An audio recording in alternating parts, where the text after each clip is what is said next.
what was the post-war South like?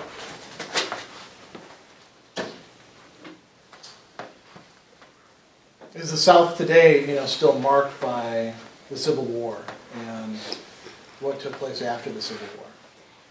How many of you have been down south? For some period of time. Is the South different from the North still, in your view? How's it different, other than being hotter and having fire ants? Which, I thought they were regular ants, so I got stung by them. They hurt like hell. How's the South different? Yeah. There's still at least I feel there's still kind of some mixed feelings about everything that happened between the Union and the South. Okay, so that's actually a good way to put it. Mixed feelings about the American Civil War. I'm just going to write ACW. And what happened immediately after the war? There was like another period that didn't affect the North so much. It was called Reconstruction.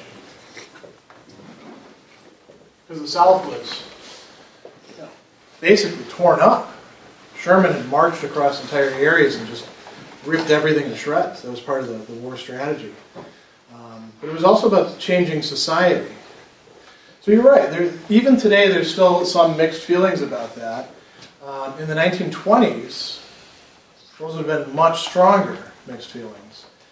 Your book talks about a sort of tragic civil religion that saw, it was very much focused on the region and, saw the South as this beaten down, but, ultimately morally victorious power. That's part of this. You didn't have other parts of the United States that had that kind of chip on their shoulder about that because they hadn't been conquered. In effect, when they talk in old stories about the War of Northern Aggression, that's the way a lot of people in the South actually did see the Civil War. They saw themselves as kind of a conquered, but still, defiant people. We're going to think about how that panned out with religion. What else would you say about the South?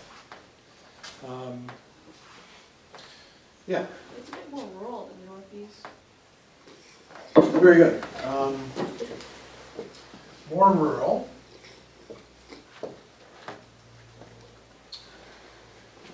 There's not as many big cities. Atlanta is a huge city, but you get outside of Atlanta and you get to some of the other cities. When I lived down in Fayetteville, North Carolina, I was very surprised to realize that a big city was, 300,000 people, like Charlotte. Whereas I'm used to big cities, several million people, like Chicago or Milwaukee. Even Indianapolis is a million people if you count the suburbs. So, compare that to up here, where you guys have even bigger cities. The South looks very rural. Another thing you might say is less developed. Particularly at the time that we're looking at in terms of infrastructure. Here's something that is sort of a little bit of trivia that you may not have realized. One of the stereotypes of Southerners is that they're not really hardworking, that bless you, that they tend to be not on time, they tend to be a little lackadaisical about stuff. One of the reasons why that was a stereotype that could arise is many of the people in the South until the turn of this last century actually had parasites that were causing them, to actually feel lethargic much of the time. If you didn't wear shoes, there are worms that will actually burrow up into your body from the soil. And it took a while to stamp that sort of thing out. It actually holds for a lot of cases worldwide where people are suffering some sort of parasite infestation. What else would you say about the South? Those of you who've traveled in it or have some impressions about it. So the infrastructure is not as developed. What else? Yeah. I mean, generally, people are friendlier. Yeah, there's a sense of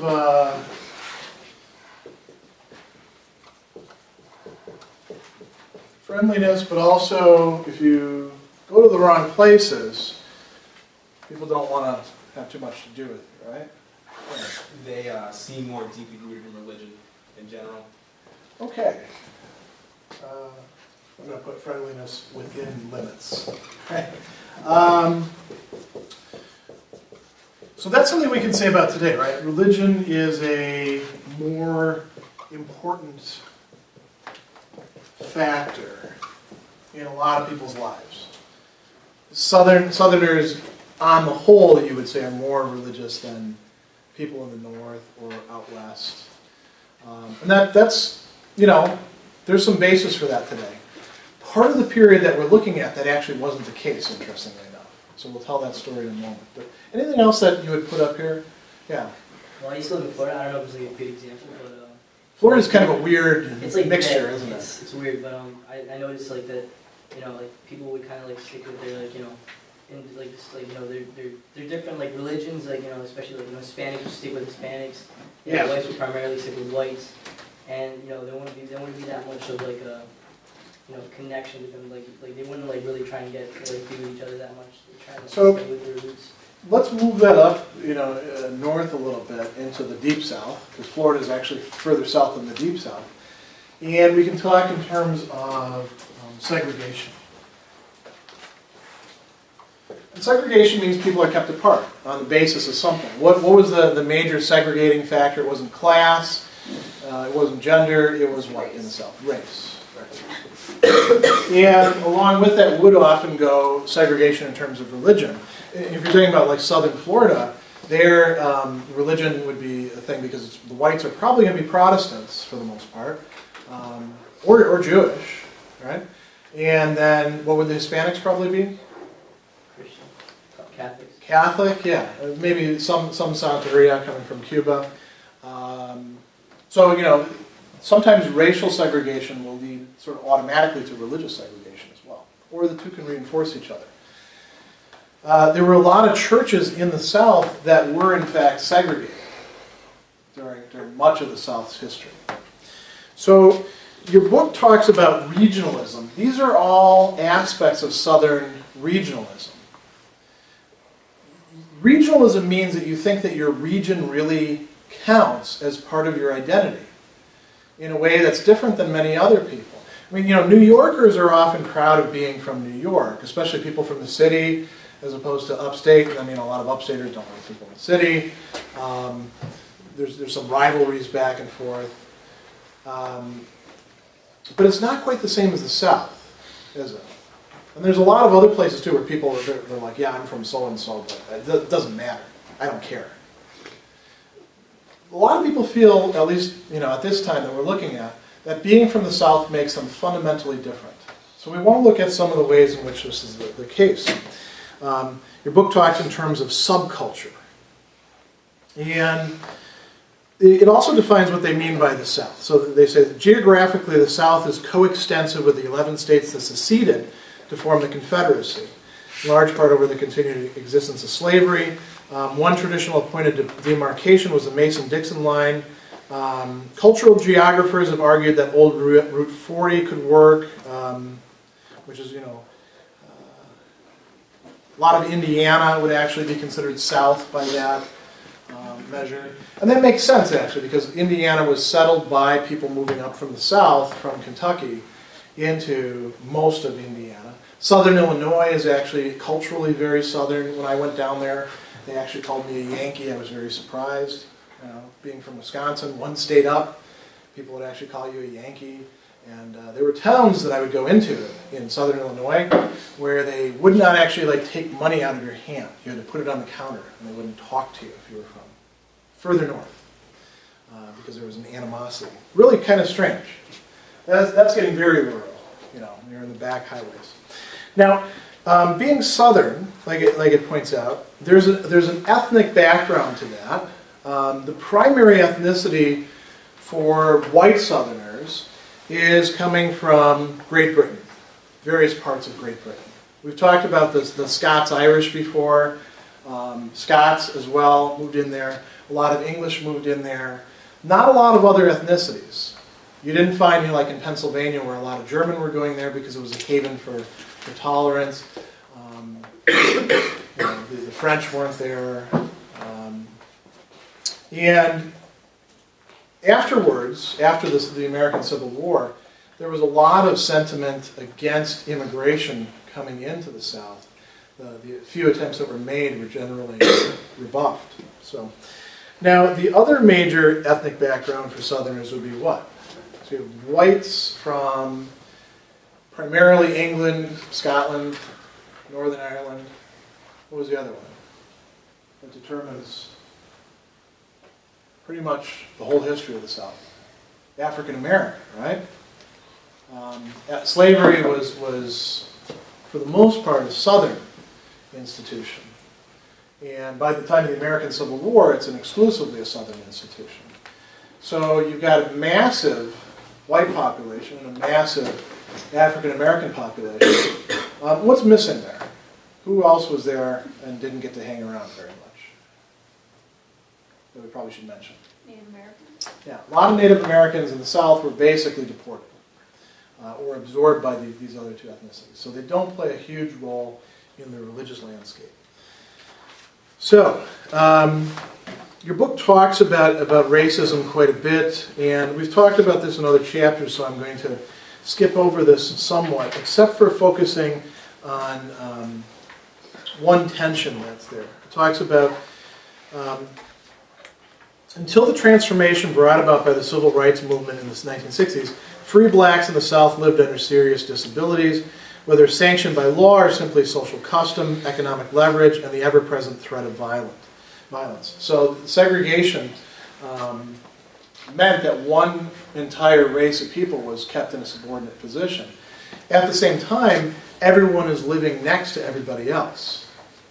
Like your book says, whites and blacks have always lived in close social contact, not as equals, but often as intimate. So this leads to a real strong tension running through Southern literature, Southern religion. So when we finally get to religion, like it says, since the early 19th century, black and white Southerners have been more deeply and visibly committed to religion, especially several varieties of Evangelical Protestantism, than residents of any other extended part of the nation. So this notion that the South is more religious, there's a basis for that. It wasn't originally like that. Remember that term that we used before, the unchurched? You guys remember what that meant? People that just weren't part of any sort of religious community. Large parts of the South, until missionary work was done there, were unchurched. In part because the dominant church in the South, when these were American colonies, was the Anglican church. And they didn't do an awful lot of mission work. They were not very transportable. The ones who did were, the Baptists, the Methodists, to a lesser extent the Presbyterians, and they're the ones who tended to catch on. So, like it says, nothing outside of the evangelical spectrum stood much of a chance for widespread popular acceptance in the South. When you think of Christianity and you think of the South, you should think of evangelicals for the most part. You remember when I showed you that map about who dominates each county at the beginning of the semester? There was that gigantic red area that was basically coterminous with the Old South, where the Baptists, the Southern Baptists, were the largest group. There's a reason for that. Evangelicals are the ones who sort of came out on top demographically. Not necessarily in terms of the elite areas, where it was the Presbyterians and the Episcopalians. So your book talks about the Church of England, and it also talks about the Presbyterians and the Baptists, and looks at how they differed in their mission work from each other.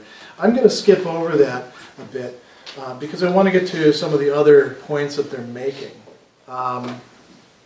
And I'm going to skip over what happened, their view of the Civil War, other than to say that it split churches apart. The Methodists split into a Northern Methodist and Southern Methodist and got back together. Presbyterians split, Northern and Southern got back together. The Baptists split and never did get back together. So the Northern Baptists and the Southern Baptists remained separate denominations. Your book talks about the spirituality of the church movement. This notion that the church is really not about social engagement, it's about the individual. And the individual's need for redemption, for personal change, for not so much the community, but the individual. That's the focus that the evangelical churches took in the South. So like it says, the dominant cultural consensus favored the moral reform of the individual, preferably through religious conversion rather than through religiously sanctioned social engineering. So you could say, well, we've got a problem, why don't we change it? Let's change society. They would say, no, you have to focus on the person, personal responsibility. The person has to decide to change. They have to accept, religion into their life and make it part of their life, or they're not going to change. So a lot of evangelicals had a very strict personal code of moral behavior, which forbade things like smoking, alcoholic beverages, gambling, theater, sometimes movie-going. Among Pentecostals, wearing neckties and using cosmetics. So you've got a real strong tension there, because you think about these things as being sort of typically rural or southern, and at the same time, there's all these, people who don't behave that way in the South as well. So there's a stronger divide between the realm. This might be, when you say the Southerners are more religious, there's a stronger divide between the realm of the religious and the realm of the profane. If you're going to be in the profane, just be in it. Gamble, drink, do whatever you're going to do. But then if you're going to be in the religious, it's understood as having to be fairly strict. I'm going to skip over the discussion about African American worship as well, because we're going to come back to that later on. The one thing we'll talk about before we end this chapter, your book also has a lot of discussion about other parts of the South. And when you get to the really rural parts of the South, religion is a bit different in its emphases. Here we're talking about, in the mountains, like the Ozarks, the Appalachians, and then it tends to be focused more on independent, individualistic, and highly expressive variations of Baptist and Holy Pentecostal themes. So you have Baptist churches that are not well represented in other places, like Primitive Baptists or Old Regular Baptists, that you'll find in these sort of places. There's a number of different folk religious things that are tied in with the cultures that they talk about, like shaped note singing, a preaching style that's more like a chant or whine than ordinary spoken discourse. And this is where we find the things like snake handling coming up. Again, very rare, minority type of thing, not to be taken as a characterization of Pentecostals in general. But there are Pentecostal churches that take off from the notion that if you're saved, you'll be able to handle serpents and be able to drink poisons and not be affected by it. So the last thing that your book actually talks about here is the new South. And so that's a good place to end and to think about, has the South fundamentally changed? Is there really a new South in existence? Or do a lot of the currents that we're seeing here still carry through in the contemporary South?